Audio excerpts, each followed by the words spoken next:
Welcome back. After more than 18 months of sometimes strained negotiations, Afghan and U.S. officials have finalized a strategic partnership deal that lays out guidelines for U.S. involvement in Afghanistan as the forces draw down. The agreement, it commits the U.S. to more than a decade of economic support for the Afghan state after the country formally takes control of its own security. A total figure of about $2.7 billion a year has been discussed, but could easily be more than that. It's a steep reduction from close to $120 billion a year we now spend.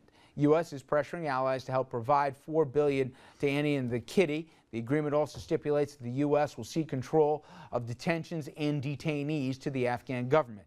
Night raids will also be subject to Afghan approval. Lastly, as per the agreement, the U.S. will not be able to launch attacks on other countries from Afghan soil. The agreement steps up a framework for financial support, but doesn't detail a long-term military presence in the war-torn country. Afghanistan's national security advisor says the agreement provides a strong foundation for the security and development of both Afghanistan and the region.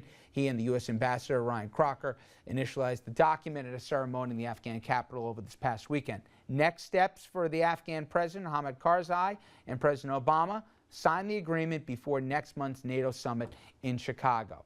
Now, this agreement, it comes once again on a bloody backdrop and yet another embarrassment for U.S. troops in Afghanistan. Just last week, the graphic photo showing an American soldier in Afghanistan posing with bodies of dead insurgents, published by the LA Times. Backlash came immediately, with Karzai condemning the photographs and calling for a quick and complete security transition from NATO to Afghan forces. And of course, there was the apology from the Defense Secretary Leon Panetta, but this wasn't relegated to that single or group of photos. Subsequent apologies have seemingly come every month this year. Remember, in January, pictures emerged of Marines urinating on a Taliban corpse. February, copies of the Quran inadvertently burned, an accident that sparked outrage. And in March, a soldier, Sergeant Bales, accused of the massacre of 17 Afghan civilians, including women and children. Now, this month's picture is just the latest in a string of images that have shaken confidence when it comes to our mission in Afghanistan. And joining us now to discuss the mission there and the path forward, Lieutenant Colonel Mark Rosen, a veteran of the war in Afghanistan, an assistant professor at West Point, recently completed a tour in Afghanistan, serving the headquarters of General Petraeus. Thank you so much. I appreciate it, Colonel, for joining us. Good to be here. Well, first of all, go to this. It's a difficult mission to begin with. How much more difficult has it been with a string of events that we just detailed? Look, war, I hate to use a catchphrase, war is hell, and we don't like what's going on. Let's put things in perspective. Our reasons for being there have not changed since we've been there a better part of a decade, and those reasons are to leave a governable state that is not a haven for terrorism. And if you put things in perspective, those are vital national interests for us.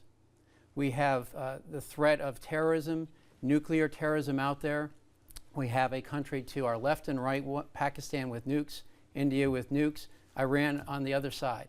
So if we let this situation turn into chaos, it will trickle to all of the surrounding regions, and it's almost certain, with great certainty, that if Afghanistan fails, Pakistan fails with nukes. Let me tell you, for people at this table, sir, I have been echoed the same sentiments of the domino theory, and we got a responsibility. We came in there. But I've had a tougher and tougher argument, not just with the folks at the table, but the callers and the polls that back this up, to say, whether we leave next month, next year, 10 years from now, what will be the difference? Forgetting blood and treasure that we spend there, it doesn't seem to make any difference. All right. So let's finish the argument. Our ends are right. We didn't do it right all along the way. We did fritter away and spend some time where we ought not to in Iraq. Put that aside. We have refocused our energies over the last couple of years on getting Afghan National Army and Police Force security capabilities up and strong so they can sustain their regime, their government, when we leave. So we all want to get out of there, and we want to do it with honor. Let me ask you, though, and I'm not being rhetorical here, the consensus, and you're much closer to this than any of us are, Karzai's corrupt, so is the government, and the Afghan military here, while some are committed, a lot are half-hearted, and sometimes you don't know enemy from ally here. It seems like we're killing ourselves all too often, literally, for people who aren't even on our side. Karzai's a problem. he's not George Washington, but he is certainly not Assad or Gaddafi either.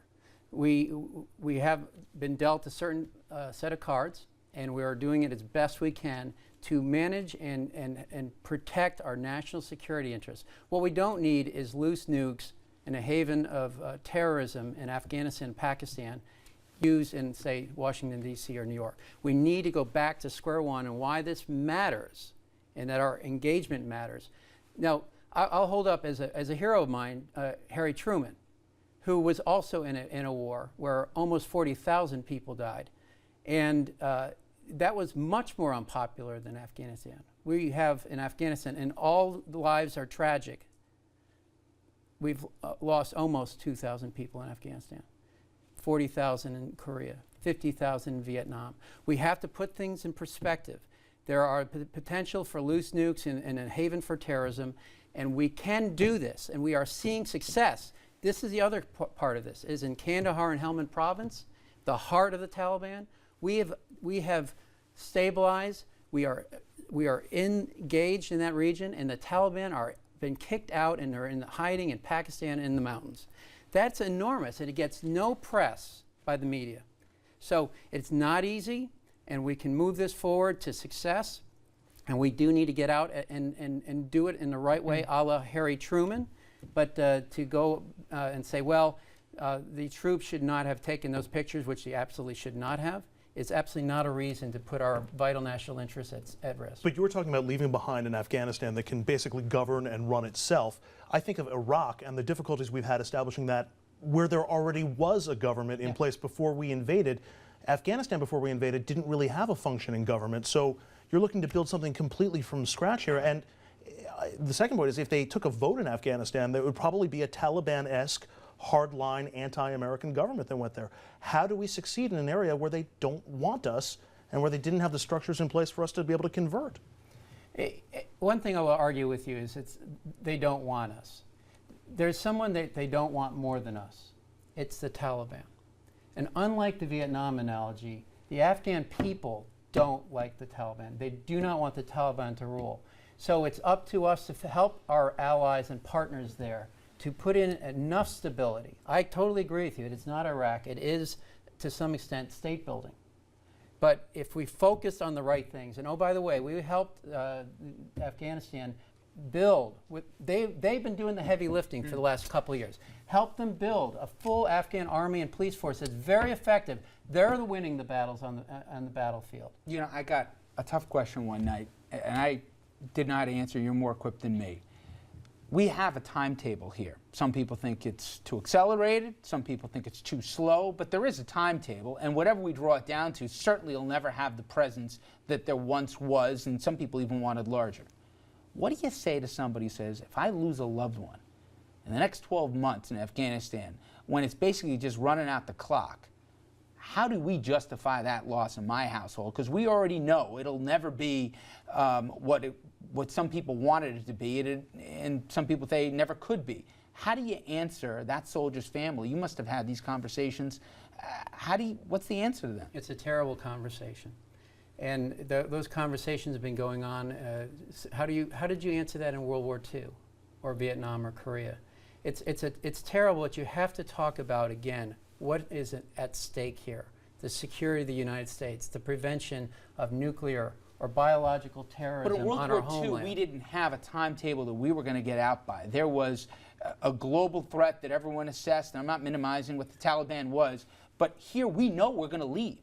I'm saying between now and when the final troops come home, there is an end to the mission. But how we leave is up to us working with our partners. We can leave with our tail tied between our legs now, or by the end of 2014, according to our strategy, we will leave an Afghan army, police force, and a governance structure in place that can sustain itself while we continue to provide aid, military assistance, or whatever. That is all to be designated. So we have to be smart in how we do this. We haven't been smart over the last decade. It has been, and I had the opportunity of working with General Petraeus, great leadership who focused on the right things and got Afghan police and security forces up and running. If we'd done that 8, 9 years ago, think about where we would be right now. it's a tragedy Yeah. that we weren't able to do and it. any oversimplification isn't fair, but I will say, and I speak for everybody here, thank you for your service to the country. And thank you for a few minutes as well. We're going to jump to a quick break. When we come back, everyone, we're going to switch gears and talk about Wall Street. A big surprise here as shareholders strike back. We'll tell you what they did and if it's going to have a lasting message. Stay with us.